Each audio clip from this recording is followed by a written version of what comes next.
After months of rumors and teases, we finally have our first look at Samsung's next flagship phone. I'm Jessica Dalcourt for CNET, and this is the Samsung Galaxy S4.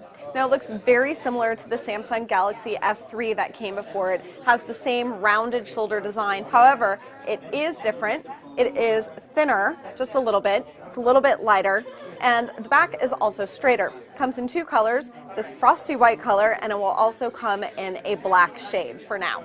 This does have a 5-inch Super AMOLED HD display, 1080p, so it's full HD.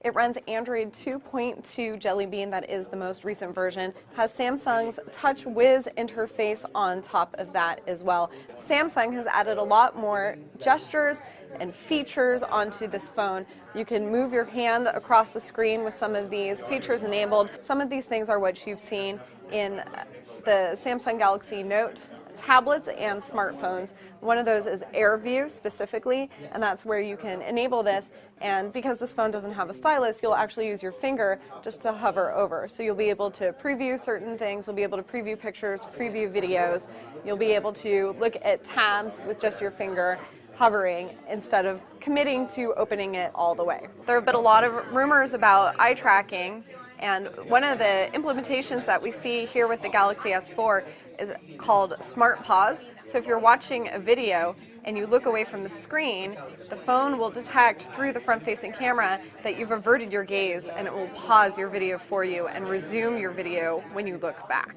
If you've got your own separate pedometer, Samsung wants you to toss that away and use its S Health app instead. It can track your calories burned and your calories in when you tell it what you've eaten.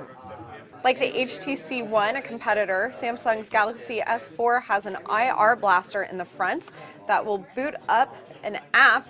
You can control your TV using it, things like volume and even playing on-demand shows. There are a ton of new camera features on here. Some of them have been borrowed from other devices. There's just a bit of a difference in the interface, so it's much more visual.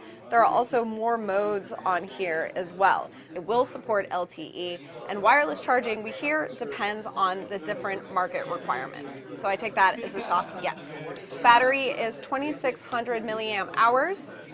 And there is 64 gigabytes of internal memory. So overall, there's a lot going on with this phone. We have the updated specs that we were expecting. The look and feel is definitely more evolution than revolution. It looks very, very similar to the Galaxy S3 before, but different enough that you can tell it is a brand new phone. So stick with us, we'll have much more to come. I'm Jessica Dalcourt from CNET. This is the Samsung Galaxy S4.